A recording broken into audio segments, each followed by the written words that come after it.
حضور صلی اللہ علیہ وسلم نے جب خیبر کو فتح کیا تو بہت سا مال غنیمت حاصل ہوا۔ آپ صلی اللہ علیہ وسلم نے وہ مال صحابہ کرام میں تقسیم فرما دیا۔ اب لوگوں نے اپنے مال کو بیچنا شروع کر دیا تاکہ غیر ضروری اشیاء بیچ کر ضرورت کی چیزیں خرید سکیں۔ خرید و فروخت کا یہ سلسلہ جب بڑھا تو بعض صحابہ کرام نے تجارت کر کے کافی نفع کما لیا۔ ایک آدمی حضور کی خدمت میں حاضر ہوا اور خوشی خوشی عرض کرنے لگا، یا رسول اللہ لقد ربحت ربحا ما ربح اليوم مثلہ احد، کہ میں نے آج کی خرید و فروخت میں اتنا نفع کمایا ہے کہ اتنا کسی اور نے ہرگز نہ کمایا ہوگا۔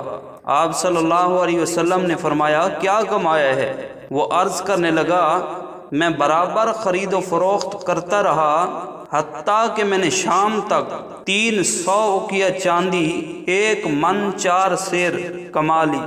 آپ صلی اللہ علیہ وسلم اس کی بات سن کر ارشاد فرمایا، انا انبئک بخیر رجل ربح، کہ میں تجھے وہ آدمی نہ بتاؤں جس نے تجھ سے بھی زیادہ نفع کمایا؟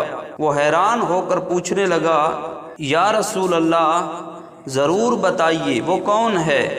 آپ صلی اللہ علیہ وسلم نے ارشاد فرمایا کہ وہ آدمی جس نے فرض نماز کے بعد 2 رکعت نفل ادا کر لیے، اس نے تجھ سے بھی زیادہ نفع کمایا۔